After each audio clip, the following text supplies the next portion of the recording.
Hello and welcome to episode 32 of the Indie String Podcast. I'm your host, Kay, also known as Indie String on Ravelry. Welcome to all the returning viewers and hello to any new viewers. Thanks for checking me out and giving me a chance. I just wanted to talk about a little Administrade first to steal the word from the Stockinette Zombies.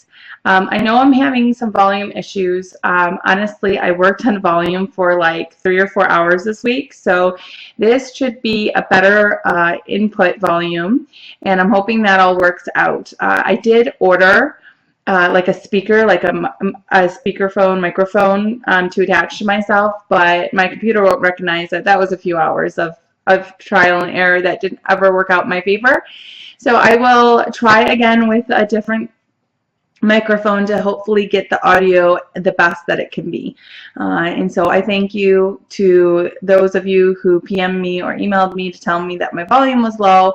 I do apologize, and I am trying to rectify it to a sustainable solution, I guess. Other than that, hopefully we can have a great show and get some knitting and talk with me. So this week I have been pretty boring, super boring. I've knitted on one project. I know, awful, right? So I knitted on my Christmas in July cowl, and I think I'm the only one knitting on this right now. So it's the cowl of one, Kayla, but that's all right. I really want this cowl. I was super excited for it because I want to get a jump on my knitting. So I'm knitting the curtain call cowl, and I'm knitting it out of a Verb for Keeping Warm in their alpaca silk. Are you going to focus? Pick over my base. The alpaca silk base. This is 4.5 ounces, 422 yards. So the pattern comes in two sizes. It comes in a small cowl that's it's a little wider, but it's short. It's just to be able to pull over and sit there. And the long cowl. This is for sport weight yarn, and I am knitting it with a sport weight. And the short cowl takes around, I think, 250 yards. So I had 422 yards. So it was kind of that position of I can't knit two of those, right? So I don't have 500 yards. And the long version takes like 520 yards, and I'm 100 yards off of that. And so really, what do I do? Well, I just decided that I was going to knit the longer version. It is narrower but much longer, so you can loop it twice. And so I cast on for that, and last week I had just cast on and I was right here. So just enough to show you a little bit of the pattern. This week I knit all of that. Woohoo! So 6 sections. I try to knit a section a night, so I could have enough to show you guys and get it done. So I'm really loving this. I like the ruching quite a bit. In addition, I don't know how well you can see it, but it's knit on a bias as well, which I think will lay really nice on. And the yarn, the subtle variations in the yarn are perfect. It's really some of my favorite type of yarn to knit with. It is soft as kittens. The alpaca and silk is amazing. It is a good twist. I think because I have my signatures, it's splitting a little bit on me, but not that bad at all. And I only have this much yarn left. So I weighed it. I'm using 55.55 grams per row, and I totally don't have enough to do a large section. So the pattern calls for 9 of these ruching sections, and I think I have 6. Yes, I have 6. So I am going to be 3 off. So it's not going to be long enough to wrap twice. But I kind of, do you ever do this with cowls? I do this all the time to see if I have enough length. So once I finish it up and join it, it will be enough that it will not be able to lay nice and flat. So it's actually a really good length. I make cowls this length for a lot of people because when you double up a cowl, it's quite bulky. And so for me, I either like a single cowl or I like a cowl that's just long enough so I can turn it sideways and kind of tuck it under the coat. And it lays really nicely because of the ruching. It really looks very nice on. So it's totally a win for me. I wish it was a little bit longer, but that's okay. And I was going to finish it up last night because I seriously only have 6 more rows and the Kitchener stitch to join them together.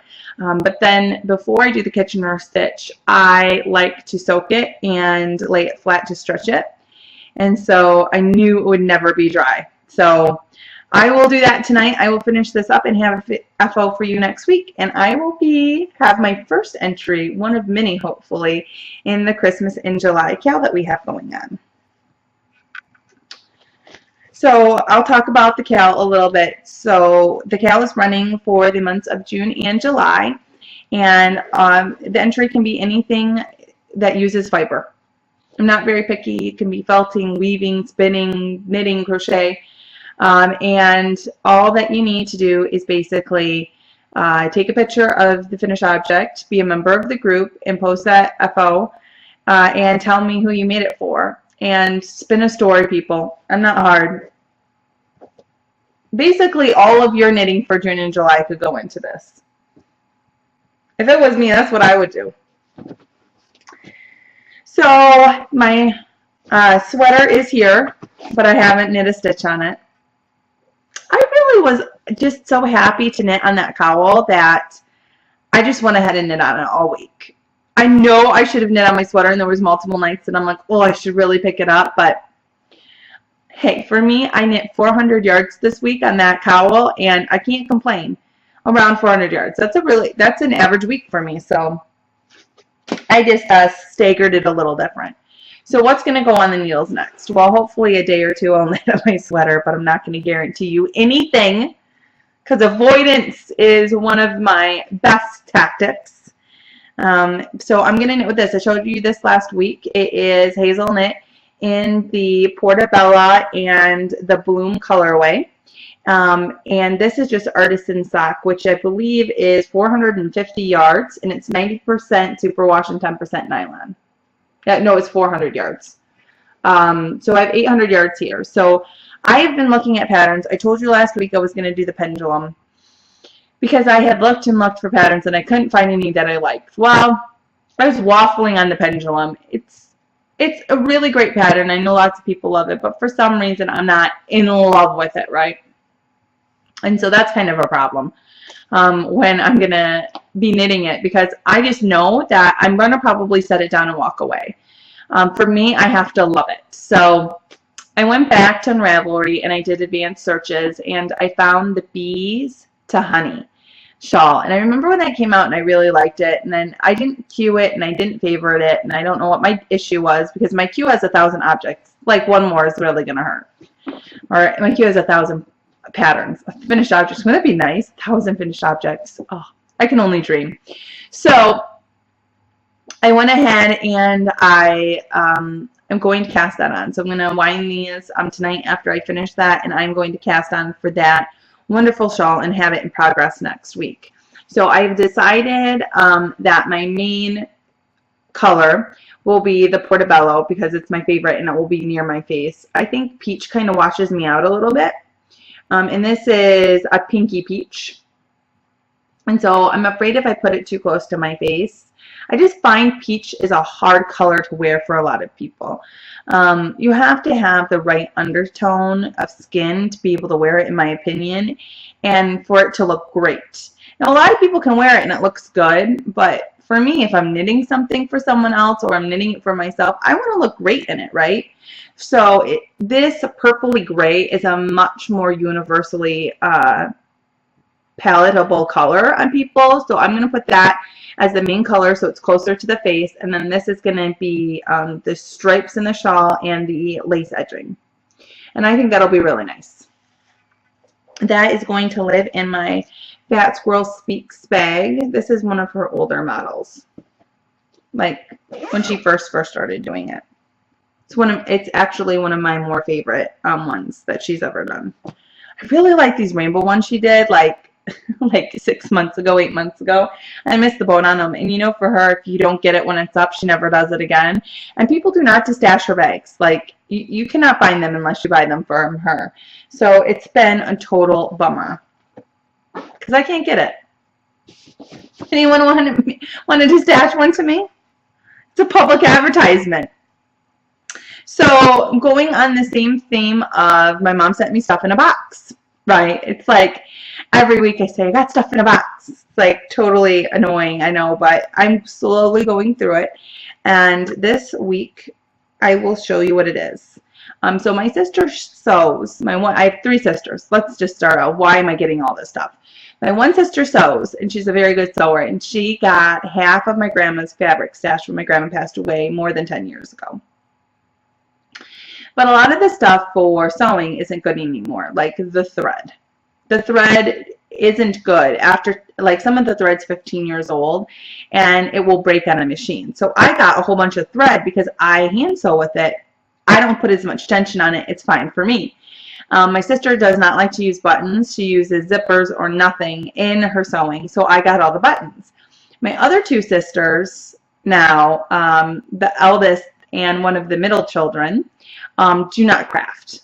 Nothing in the fiber world. They don't sew. My one sister does stamping, but my grandma was never into that. My other sister doesn't have a craftiness. She appreciates crafts. She loves crafts, but personally, she does not partake in the craft world. So I'm getting basically anything that was knitting or crocheting or something that I can use. So my grandma was a crocheter, and she taught me how to crochet when I was very little. I think it's the normal story everybody has, right?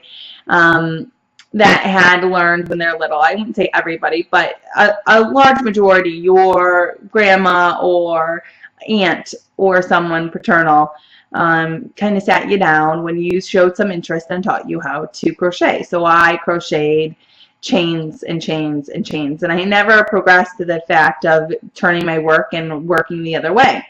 I probably attempted to crochet with my grandma like 4 or 5 times. I can distinctly remember multiple times being like, this is getting boring. And I never thought to ask her at, 8 to turn my work.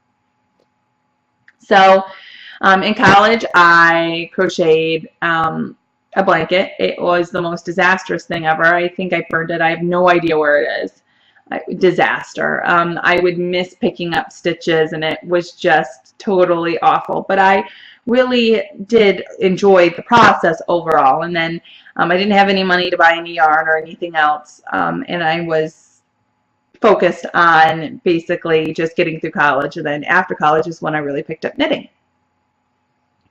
Well, that was a lot to say that my mom sent me a whole bunch of boxes full of stuff because she's going through things. And so what I got from my grandma is this. My grandma crocheted this, and it is cotton thread, and it's a beautiful doily. So in my life, I have no use for a doily, unfortunately. It's really sad, right? It's sad. But I think what I'm going to do is you can get these framed. Now, correct me if I'm wrong, because I've never tried to do it before. So I might go into a frame shop, and they might tell me that I'm loony bins. But I would really like to get it stretched and framed. And maybe you guys can see that a little bit. Look at how perfect her stitches were. And so tiny. Just magical to me. Like, oh, I mean, just amazing to look at her work and now appreciate it on the level that I know what it takes. She really was talented. And so it's pretty big. It's bigger than my head. It's 2 or 3 of my heads, and it's a good size. So I think I'm gonna go and have it framed and matted, and I'm gonna put it up in my yarn room, my craft room. And I think that's a really good thing. I don't know. It makes me super happy inside, to be able to look at it and think of her and think of all the work that went into it and appreciate it, because I know if I put it in my linen closet, it's never going to see the light of day. I'm just, you guys have never met my husband, but he does not like clutter. And he likes things cleaned and in order, and a doily is not on his list of things that should be around in the house, just because he believes they would collect dust. So framing it and putting it up will satisfy both of us. All right. That I'm only 15 minutes in, and I'm like done with all the crafting. Sorry, you guys. Seriously, when you work on one project all week, not much gets done. I feel like I knitted every night. Like I sat up, I was like, every night I'm like, I just got to get another section, man. I got to get something to show for the podcast. I can do it. I can do it. I can do it. And then this morning, Friday the 13th, I woke up and I was like, well, that was really dumb because I seriously have nothing to talk about except one project. Sorry, y'all. Okay.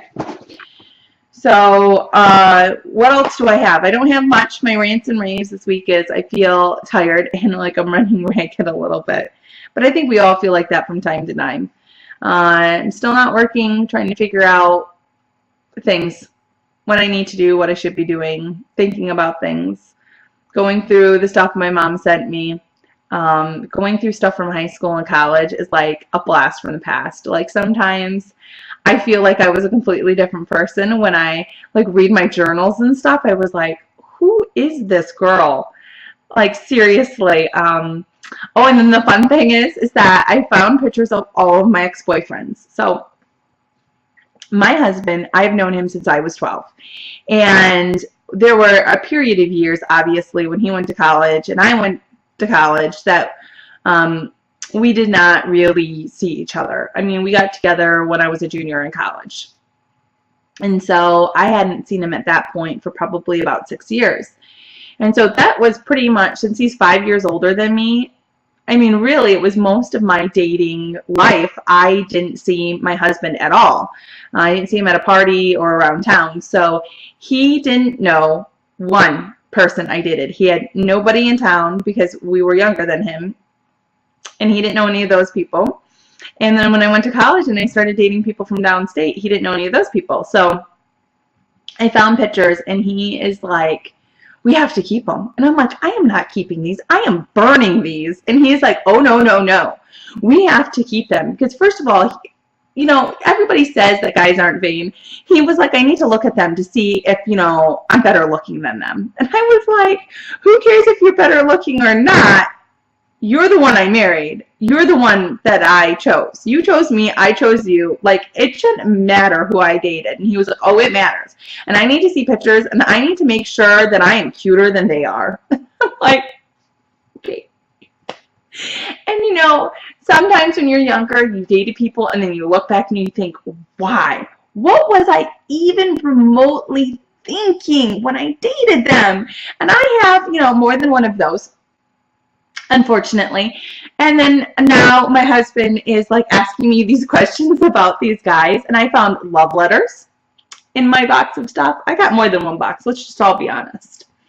My parents just like boxed it up and sent it to me. They don't look at any of it. I got love letters and dried flowers, and I'm like, we need to have a bonfire. Like, as soon as possible, I need to burn this stuff. And so my husband is going through these letters and reading them out loud, and he thinks it's just completely hilarious. I find it completely embarrassing. Like, I don't know if I'm ever going to get to the point where I think that this is not embarrassing. Like, one guy was quoting songs to me. I was just waiting for him to say that I was the wind beneath his wings. Like, seriously, it was so bad. And you know, you're young and you're 17, 18 years old, and I don't know. It was just a bucket full of awfulness. And so hopefully this week we get to have a bonfire and I don't feel so red-faced any longer, and I can just burn it and be like, yeah, I burned it, it's gone. It's like almost like it never happened, right? So the other things that I'm starting to get in the mail from my mom is that she's going through pictures. So I obviously the pictures of all my ex-boyfriends, which need to go in the trash and be burned. And then I need the pictures that I am keeping are the pictures of me when I was little and my sisters and my family. So I am a sentimental person. Sorry. It makes me have some clutter sometimes, but I liked my childhood. I liked my family, and there's parts that I wish I didn't live through, and I'm embarrassed about being a pimply teenager and all of that stuff. Like some of those pictures, I'm like, and not Kayla's best day.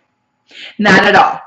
So I'm going to show you one of my favorite pictures of me when I was little. Now, granted, this is framed and it's huge, so try, know that this is from my mom. These are not hanging all over my house. I am not that vain, but I was a cutie patootie.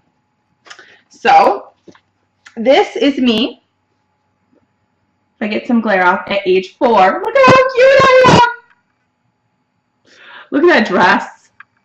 Oh, look at the puff sleeves. It's in satin. It's so cute. So this is my favorite picture of me from being a little girl, of me by myself. So I know you guys haven't seen my daughter on the podcast yet, and I'm trying to rectify that situation, but I'm trying to wait for a day that I record and a day that she's like not going crazy. But spitting image. She looks like exactly like me. And I think you think that sometimes about your kids, but it doesn't really, well, for me, it has never really hit home until I saw these pictures. And I was like, that looks exactly like my kid. Like the blonde hair, the button nose, that smile, that's my child. Like, so that's been really fun. And I have shown her pictures that I got from my bucket. And I'm like, oh, look at this picture. Who is this? And she's like, oh, it's me. And I'm like, it is so not you. I said, that's mommy. And she's like, no, that's me. And I'm like, yeah, you look a lot like me. Sorry about that. But no, it's mommy. So that's been fun. It's been fun talking about remembering Christmases and Easters and ice skating down our dirt road when I was little. I don't know. There was just so much great stuff. So maybe I'll share more of that with you next week. And hopefully next week I'll have more than one thing to show you. Right? You're like, Kayla, this has been a lot of you just spewing out. And I'm sorry for that, but that's half my podcast. You guys are the only ones I can spew out too, right? My husband gets kind of sick of it. I don't work anymore, and my kid is 5. She could care less. So you all are my knitting circle and my friends. So that's what this week is about, I guess. I hope you guys have a wonderful week, that your Friday the 13th is uneventful. You're going to be watching this after Friday the 13th. Nothing has happened to me yet, so I'm going to go on that. And just really hope. I'm actually not a superstitious person, so I always kind of like Friday the 13th. It's always like a good day. Like, mark it on your calendars. I would rather always think, instead of being superstitious that something bad's going to happen, that it's a special day and something good's going to happen. So I hope you all have a day that is wonderful and good and something unexpectedly awesome happens. Knit with love, you guys, and I'll see you next week. Bye!